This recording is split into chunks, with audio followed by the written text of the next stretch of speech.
The desert has a silence that doesn't just fill your ears, and it enters your bones. That kind of silence doesn't feel empty. It feels ancient, heavy, alive. Aron Ralston knew this silence well. In April 2003, he had driven deep into Utah's Canyonlands National Park, far from roads, signs, or signals. No one knew exactly where he was going, and that was exactly how he liked it.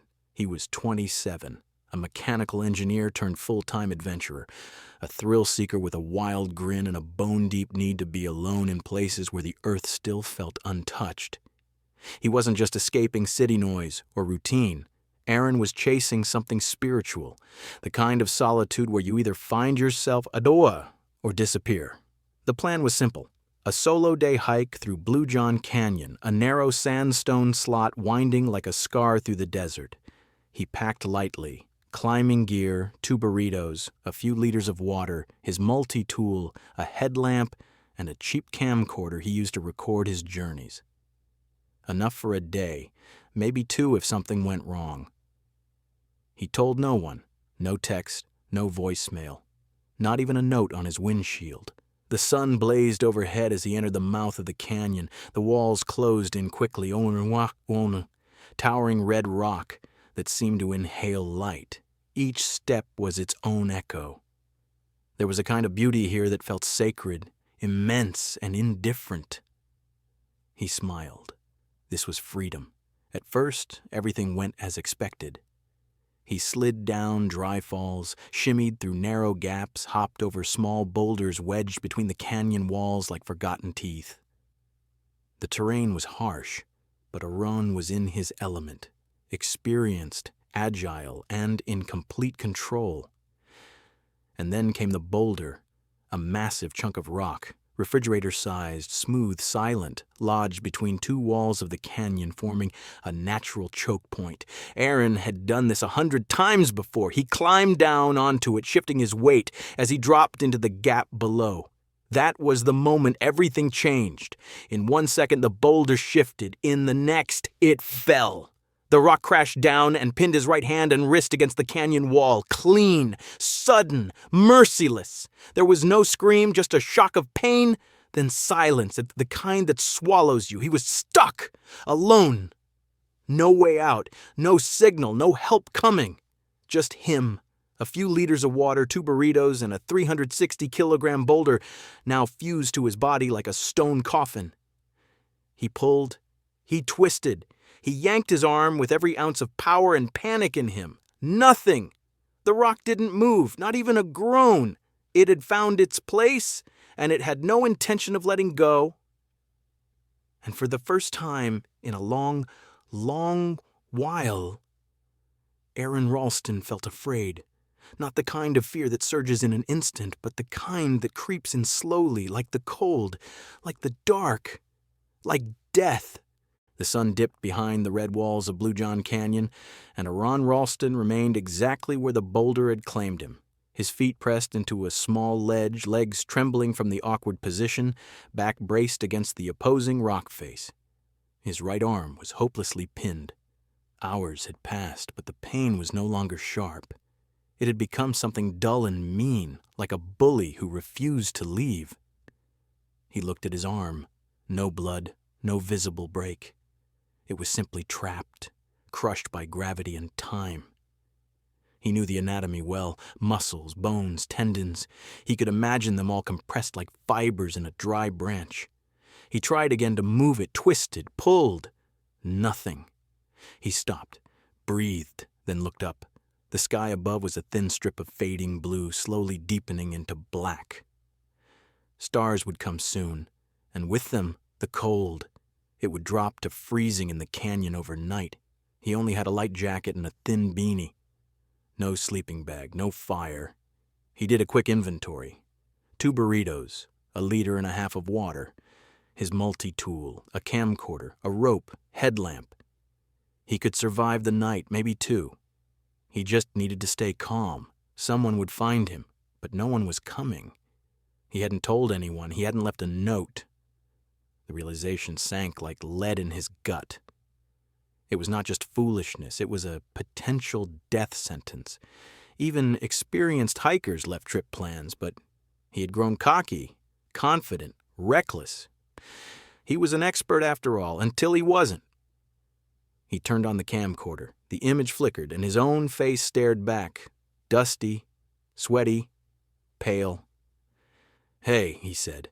His voice echoed back from the canyon walls. My name is Aron Ralston. It's Sunday, April 27th, 2003. I'm in Bluejohn Canyon, Utah. I didn't tell anyone I was coming here. I'm stuck. A boulder fell on my arm." He paused, looked at the lens. "I'm going to try to get out. But if I don't, this might be the last thing I ever say." He shut it off. Night came fast. The warmth of the day evaporated, and the canyon turned cold. Not just cold. Arctic. The wind didn't howl, it whispered. It crept through the stone and into his clothes. His body began to shiver violently. He couldn't risk falling asleep. He couldn't afford to slip deeper into that kind of cold. He wedged his body closer to the rock to conserve warmth, closed his eyes briefly, opened them again. The stars above looked beautiful, indifferent, like they didn't care whether he lived or died. His mind wandered to his parents, his sister, friends, to his last phone call, his last hug. What would they think? When would they notice he was gone? Would anyone know where to start looking? He thought about bears, not because they were nearby, but because he knew they scavenged. What if an animal found him before a person did? What if his body was never found? Then came the waves of thirst. His mouth had gone dry, tongue like leather. He allowed himself a few sips from the hydration pack. Each swallow felt like gold melting down his throat.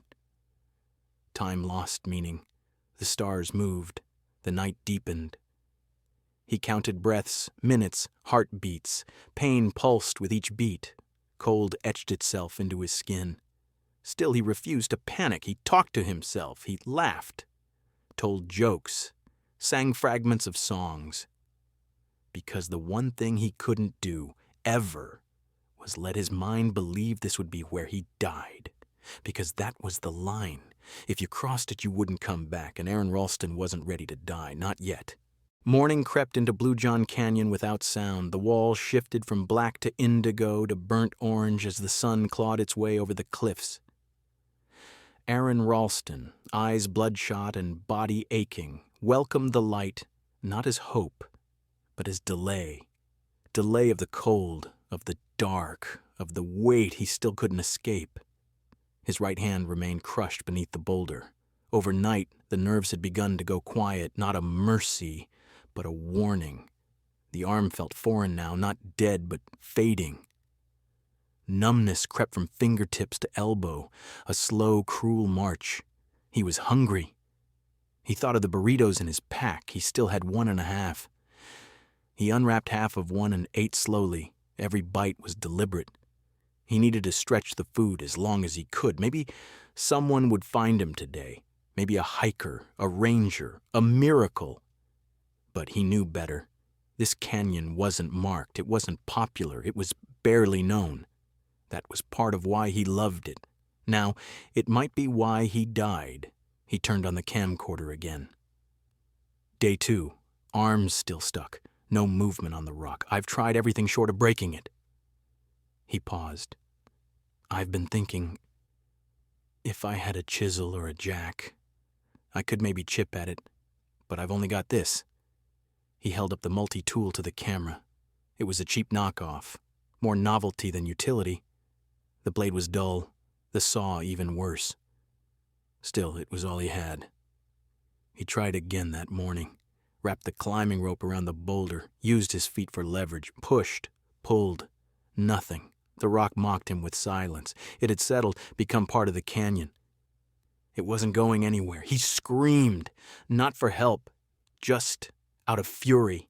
The canyon swallowed the sound. His voice returned as an echo. That, somehow, was worse.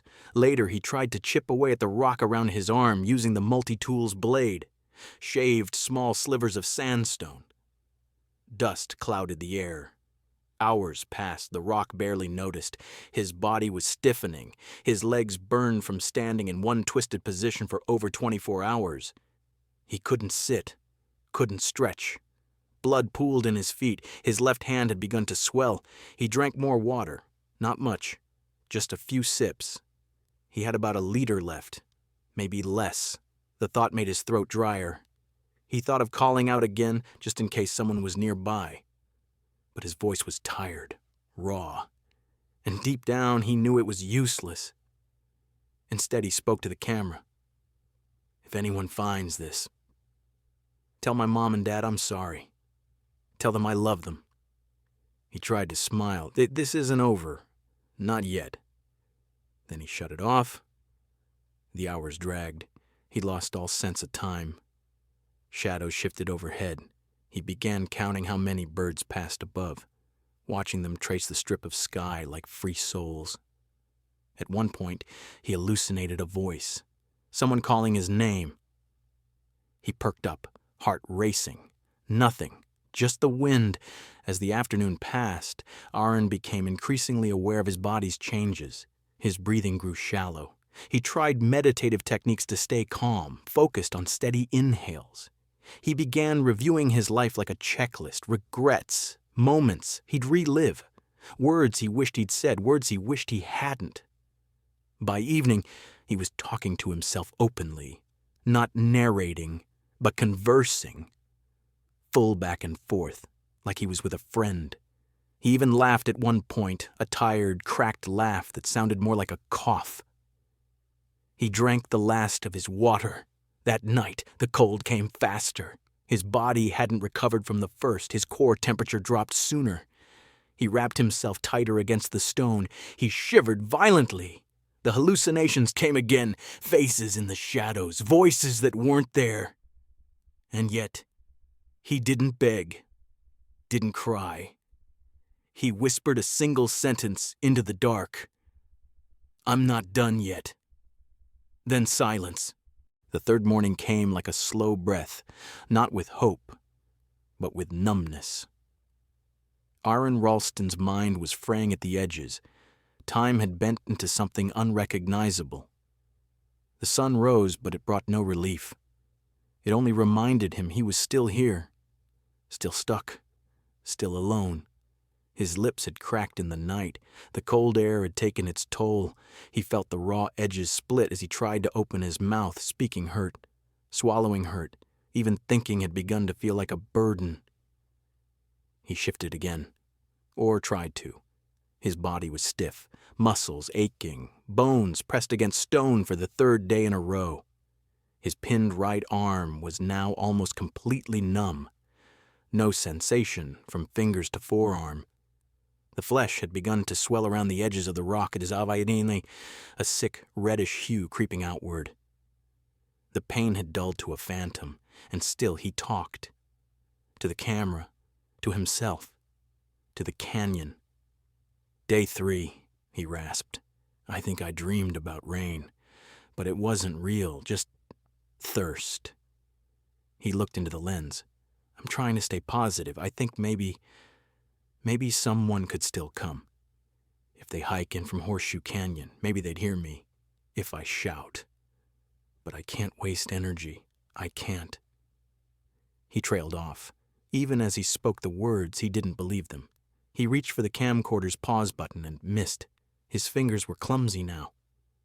The coordination was slipping. He stared at his hand, his working hand, and blinked slowly. The dehydration was setting in. He tried to ration energy. He stopped moving entirely for long periods, eyes closed, breaths shallow. But every so often he would jolt awake, fearing he had passed out, fearing time was slipping through his fingers. He rationed food, too, only a few bites of the remaining burrito, just to trick his stomach into thinking it was heard, but it wasn't. His body cried out in silence. By mid-morning, Aron began bargaining with God, with nature, with the rock. "If you let me out," he whispered, "I'll change. I'll stop doing this alone. I'll call my mom more. I'll be better." I swear the canyon didn't respond, but something in him did, some part of his brain that still believed, that still hoped. He looked again at the multi-tool, dull, cheap, insulting even. "I could cut through the bone," he muttered. "I could, maybe." He held the blade to his arm, pressed. It didn't even break the skin, not with this kind of metal. It might as well have been a spoon. But still he tested. He ran through the possibilities in his mind, what tendons he'd need to sever, where the arteries were, how fast he'd bleed, if he could do it in time, if he'd pass out, if it was even possible. He stared at his arm like it belonged to someone else. "I don't need you," he whispered to it. "You're the reason I'm stuck." The sun climbed higher, shadows shifted, heat returned, sweat ran down his face, salty and sharp. He caught a few drops on his tongue. It was barely anything, but he savored it. In the afternoon he heard something, a sound, footsteps, voices. He screamed, "Hey, I'm down here! Help, please!" He shouted until his voice cracked, echoed, and died. There was no answer, only wind and dust. He slumped again. Let the silence swallow him. Then he remembered the camcorder. He turned it back on. "This might be it. If you find this tape, I want you to know I tried. I really tried. I didn't give up. Not yet." He stared into the lens. "Mom, Dad, I love you. I'm sorry I didn't call. I'm sorry I didn't leave a note." He blinked away a tear. To anyone watching this, don't go into the desert alone. Tell someone where you're going. Please, don't do what I did. He turned the camera off. That night was the coldest yet. He dreamed of water, of cool rivers and ice cubes and dripping taps. He dreamed of his childhood, of a kitchen window and a glass of lemonade, of hands that weren't crushed. And for the first time, he dreamed of dying. It wasn't violent, it was soft, a fading, a falling asleep that never ended. But when he woke up, breath sharp, heart pounding, he was still there, still alive, still trapped, still fighting. The fourth day began with fire in the sky. The morning sun bathed the canyon walls in a burning orange, and the shadows that once felt cold now looked like tombs. Aron Ralston had barely slept. His body twitched with exhaustion and dehydration. His mind flickered between lucidity and dreams. He had stopped marking time by the sun. He counted moments now by sensation, when the hunger gnawed deeper, when the cold bit harder, when the rock reminded him that it still owned his arm. His body was starting to break. The hallucinations were no longer strange. They were expected. A bluebird landed on the edge of the canyon wall. Aron smiled. "Hey there," he whispered. "You got any water?" The bird tilted its head, then vanished. Later, he saw a small boy, barefoot, standing above the boulder, looking down at him. The boy didn't speak. Aron blinked, and the image was gone. But it stayed with him. There was something about the child's face, familiar, peaceful. He began to wonder if that was his future son, or a memory from a life that now felt like someone else's. The thirst was overwhelming. His tongue stuck to the roof of his mouth. His lips bled when he moved them. His skin was pale, papery. Every inch of his body screamed for water. He reached for his hydration pack. It was empty. Not a drop left. He stared at it, uncomprehending. Then rage. He slammed it against the canyon wall with what little strength he had. The slap of plastic on stone echoed, then died. He was losing control, but even in that madness, something cold and logical remained. A voice deep inside. The part of him that climbed peaks and planned routes. The part that survived. He looked at the sun. Still morning. He had hours. That's when he began thinking seriously about cutting off his arm. It was no longer an abstract idea, not a nightmare, not desperation. It was math, science, fact. He held the multi-tool blade again, tested the dull edge against his thumb. Not sharp enough. He examined his arm. Where the skin met the boulder, it had begun to rot, discoloration, swelling, a foul, sour smell he hadn't noticed before. He touched the flesh lightly, no pain. Nerves were dying. He would lose the arm anyway, so why not use it? He tried cutting. Light pressure. Skin resisted. The blade dragged, not sliced. Blood pooled, but shallow. He stopped, breathing hard. "Not like this," he said aloud. He needed a plan, a real one. He took the camcorder. "This is day 4 or 5. I'm not sure anymore. I'm losing track. I've started trying to cut through my arm, but it's not working. The knife is too dull. I think I'll need to break the bone first." He looked down. "I'm going to try tomorrow, if I can still move." He turned off the camera. By afternoon, the sun was unforgiving. Heat baked the canyon like an oven. Aron sweated, then stopped sweating. A bad sign. His body had run out of moisture. He urinated in his empty water bottle. It was dark, acrid. He let it sit. Later, he would drink it. The decision was not easy. It wasn't disgusting, and not anymore. It was survival. He sipped carefully, gagged, swallowed. It helped, enough to stay awake, enough to think. He laughed again, a strange sound, dry, scratchy, manic. "I'm still here, you bastard," he said to the rock. The wind picked up in the afternoon. Dust blew across the canyon. The sun dipped lower. Aron imagined the world outside, people driving, laughing, eating ice cream, completely unaware that he was dying between two walls of ancient sandstone. But even in despair, a spark remained. He remembered the boy, the vision. He wasn't done yet. That night, he dreamed he was free. He walked through snow, holding a small hand. The boy beside him looked up and smiled. The mountains around them were beautiful, quiet, and when he awoke, heart racing, he knew. Tomorrow, he would do it. Tomorrow, he would cut the arm off. Dawn rose pale and unfeeling over the Utah desert. The canyon was quiet, as always, but Aron Ralston was not. He had barely slept. His mind had already made the decision. Today was the day. The 5th, maybe the 6th. He didn't know anymore. He didn't care. The sun could rise or not, either way he had to act. His body was wrecked. Lips cracked, tongue swollen, eyes bloodshot. The fingers on his trapped right hand were waxy and lifeless. The smell of decay was stronger now. The meat of his arm, because that's what it had become in his mind, not flesh, not him, just meat, was already dying. He had no food, no water, no strength left to wait. So he prepared. He examined the multi-tool. It had a knife, a small saw, pliers, all dull. Still, he laid it all out like a surgeon, precision over hope, intent over instinct. The first thing he needed to do was free the arm from the rock, but that was impossible. So he had to separate himself from the arm.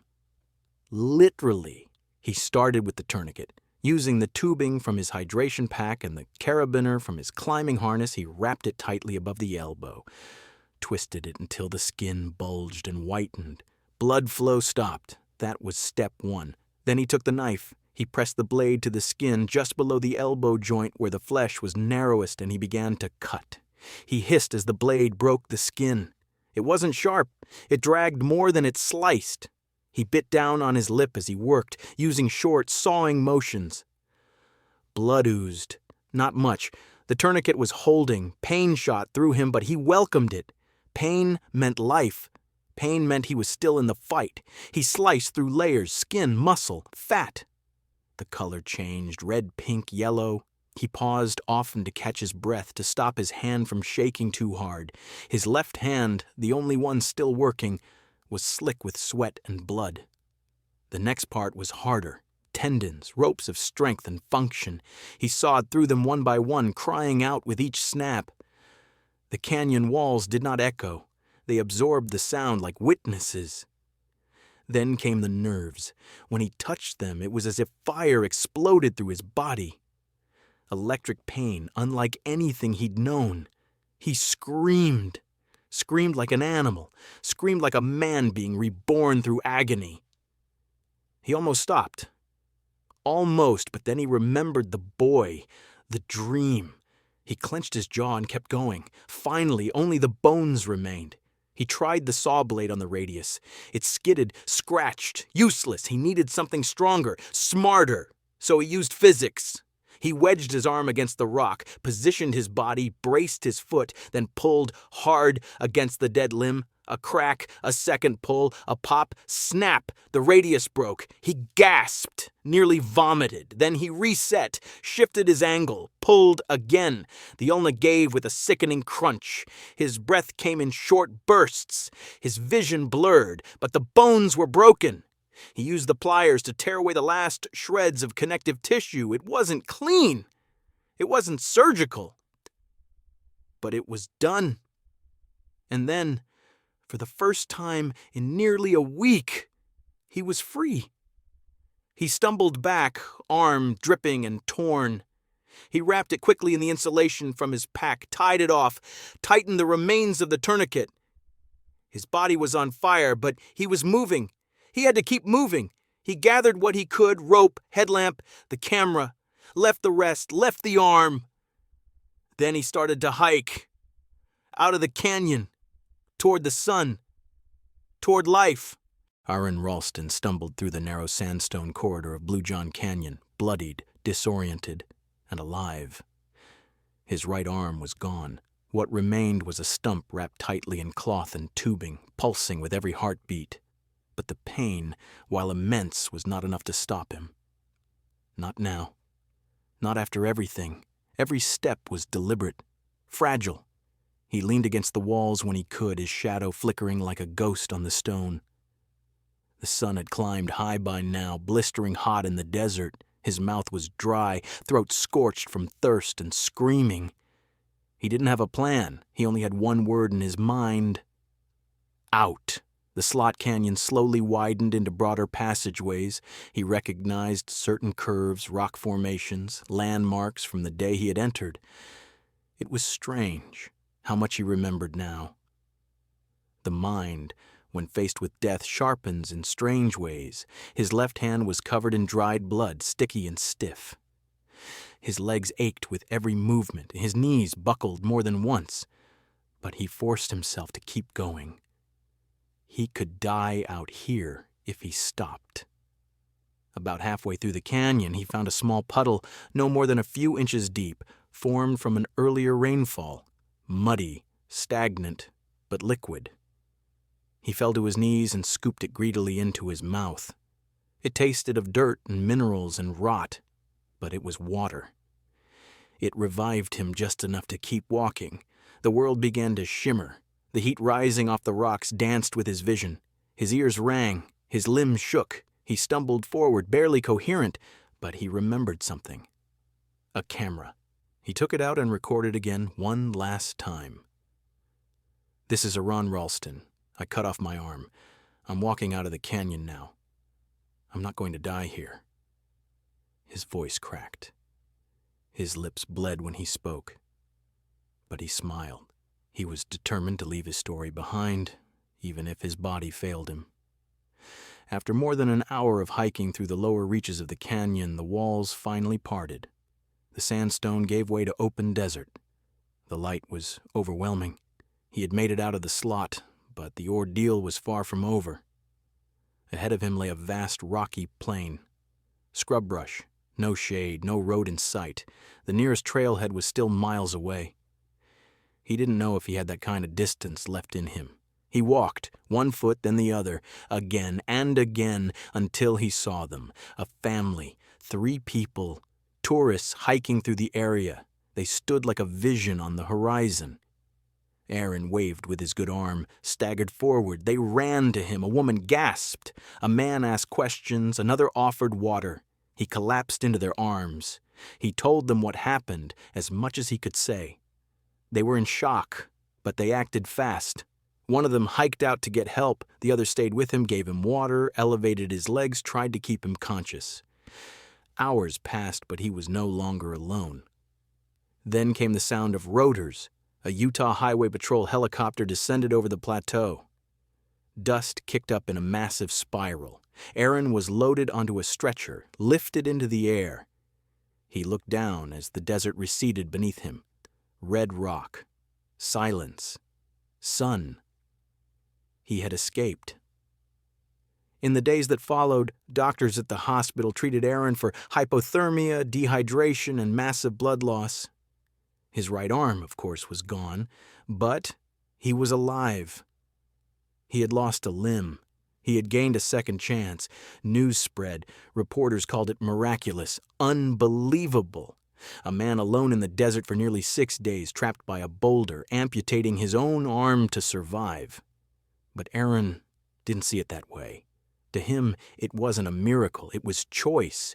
It was clarity. It was the refusal to surrender to death. He later returned to the canyon, placed ashes of the arm near the site, a kind of ritual, a farewell. He began speaking publicly, wrote a book, inspired thousands, maybe millions. And yes, he kept climbing, even with one arm, because the canyon didn't take everything from him. It left the one thing that mattered most, his will to live. In the months following his survival, Aron Ralston's life transformed in ways even he couldn't fully understand. He was no longer just an adventurer, climber, or hiker. He was something else now, a symbol, a question, a legend. And yet, he remained profoundly human. The world knew the headline, "Man cuts off own, arm to survive." It circulated like wildfire. News stations, radio hosts, documentaries, late-night interviews. The public couldn't look away. There was something primal about it, horrifying, yes, but also deeply moving. It spoke to the instinct to live, buried in every person waiting to be awakened. But for Aron, it wasn't a story of glory. It was a story of consequence, of choices, both foolish and brave, of pain, clarity, humility, and the quiet resolve to keep moving when everything inside you screams to stop. In interviews, people often asked him the same questions. Were you afraid? Did it hurt? Would you do it again? His answers were honest. Yes, he was afraid. The fear wasn't constant, but it came in waves, especially in the quiet moments when the canyon felt more like a tomb than a trail. Yes, it hurt. The physical pain was indescribable, especially when cutting through nerves and bone. But the emotional pain, the weight of solitude, regret, and the possibility of dying alone was far greater. And yes, he would do it again, because it wasn't just about surviving. It was about returning, about family, about facing himself. Aron's reflections often went back to that boy, the vision he saw during his weakest hours, a small child standing above him, watching silently. At the time, he didn't know who it was, but the image burned in his mind. Years later, when his real son was born, Aron recognized the eyes. He had seen his child before he existed. That hallucination, born of dehydration and starvation, became a guiding force, a promise, a purpose. Aron now speaks to audiences around the world. He tells his story, not to shock, but to awaken, to remind people of their own resilience, their own strength. He says we all have our boulders, not of stone, but of fear, addiction, loneliness, loss, and we all face moments where we are trapped. Moments when we must choose, surrender or sever, stop or change. The canyon, he often says, didn't try to kill him. It revealed him. He's climbed Denali, Kilimanjaro, and over 50 of Colorado's 14ers since his accident. He's learned to use prosthetics, adapted his climbing gear, and refused to allow limitation to define him. But more than the climbs, it's the inward journey that marked him most. "I'm not the man who lost his arm," he once said. "I'm the man who found his life." People still visit Bluejohn Canyon. Some go out of curiosity, some in reverence. A few even find the exact rock where Aron was pinned. It's still there, unchanged, immovable, as if waiting. Aron himself returned once, not long after he recovered. He stood before the boulder, smaller than he remembered, weathered, quiet. He placed a handful of ashes near its base, the remains of his arm cremated with respect. Then he stood in silence, not as a victim, not even as a survivor, but as a man who had made peace with the most brutal and beautiful experience of his life. The story of Aron Ralston is not just one of survival. It's a mirror. It reflects the truth that somewhere deep inside, when stripped of comfort, when faced with nothing but your own will, you are capable of the unimaginable. You can break. You can bleed. You can scream. And still, you can rise, because life doesn't always wait for rescue. Sometimes you have to rescue yourself. Aron Ralston's story didn't end when he walked out of Bluejohn Canyon. In many ways, it only began. While the world saw his escape as a miracle of willpower, the truth was deeper, more human. What Aron discovered in those 127 hours wasn't just a way to survive, it was a way to live. In the years that followed, Aron found himself in rooms he never imagined, speaking to CEOs, students, doctors, soldiers, people who had never set foot in the desert, but who knew what it meant to feel trapped. People who hadn't been crushed by a rock, but who carried invisible boulders of their own. At first, Aron was reluctant to embrace the role of a motivational speaker. He didn't see himself as heroic, but story after story from strangers made him realize something. The canyon, the pain, the choice. It all meant more than just his life. It spoke to everyone who had ever stood at the edge of despair. He met veterans struggling with PTSD, cancer survivors, grieving parents, people who had lost limbs, lost hope, lost direction. They told him his story helped them choose to keep going. And so, he kept telling it. But he also made room for quiet. He moved to Boulder, Colorado, spent more time with family, took long hikes in the snow, climbed when he could, sat still when he needed to. He met the woman who would become his wife. They laughed over burritos, a food he once swore he'd never eat again. When their son was born, Aron wept, not just for joy, but for the vision in the canyon. That strange, tender hallucination of a boy in the dust. It had been real, in a way only he could understand. Years later, standing on a stage before a silent audience, Aron said something simple. Sometimes the boulder is a blessing. People leaned in.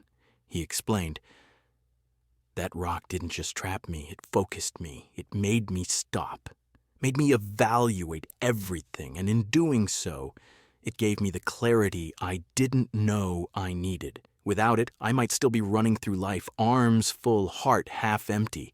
But because of it, and what I chose to do, I now live fully, completely, gratefully. It struck people because the metaphor was clear. We all have our boulders, not literal rocks, but burdens that hold us in place, jobs we hate, relationships that wound, trauma we bury, dreams we silence. And too often, we wait for someone to move the boulder for us. But sometimes we have to do the unthinkable. We have to let go of something we thought we needed, a belief, a comfort, even a part of ourselves, to move forward, to be free. Aron never returned to a life of total solitude. He still explored, still hiked, but never again without telling someone. He carried satellite beacons, maps, backups. Not because he feared the wild, but because he respected it. He wrote more, not just about his own journey, but about the human capacity to adapt, to overcome, to grow. He remained humble. He spoke of fear often, of crying, of doubt. He never polished his experience into a heroic monologue. Instead, he told it with cracks, with silences, with truth. Because survival wasn't about proving strength. It was about honoring vulnerability. Today, Aron Ralston continues to live his life with intention. His prosthetic arm is customized for climbing, biking, skiing, but his real power doesn't come from gadgets or gear. It comes from a decision made in the darkest place, at the hardest moment, a decision not to wait, a decision to act, a decision to live. And for those who hear his story, what a neat tour, whether in a classroom, a hospital, or alone on a long night, that decision echoes like a promise. Whatever your boulder is, you don't have to stay trapped. You can break free, you can survive, you can live. This story isn't just about a man in a canyon, it's about you. Because whether we admit it or not, we've all been trapped. Maybe not by stone, but by something else, something heavier. Regret, guilt, fear, loss. There are moments in life when the walls close in, when the air grows thin, when the world feels silent, and when, like Aron, you realize no one is coming. It's just you. And the question isn't, will someone save me? The real question is, what will I do now? Aron Ralston made a choice. He didn't want to make it. He shouldn't have had to, but he did. He took the unthinkable road, the one that asked more than pain, more than strength. It asked him to trust, to believe that what was on the other side of agony was life. Not just survival, but something worth surviving for. And this is what makes his story universal, because we all have something we fear to cut away. A job that drains us, a relationship that diminishes us, a lie we've told ourselves for so long it feels like truth. We all carry something dead that still clings to us like that boulder clung to Aron's arm, but what if we let it go? Aron didn't just escape death. He stepped into a life that was more intentional, more awake. That kind of transformation doesn't come easy. It comes with scars, with sacrifice. But if you've listened to this story and you felt your own heartbeat echo in the silence, then maybe something inside you is stirring.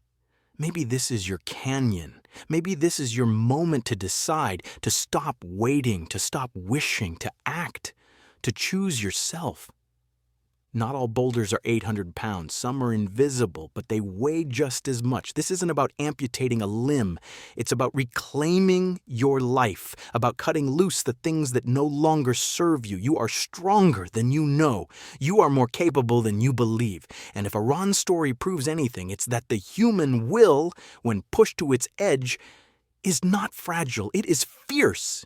It is relentless. It is alive. So if you're listening to this and you're in your own canyon, take a breath. Take inventory. Ask yourself, what is holding me here? And what am I willing to do to move forward? No one else can make the cut. No one else can climb out. But if you do, if you choose the pain, the risk, the fight, you just might find what Aron found.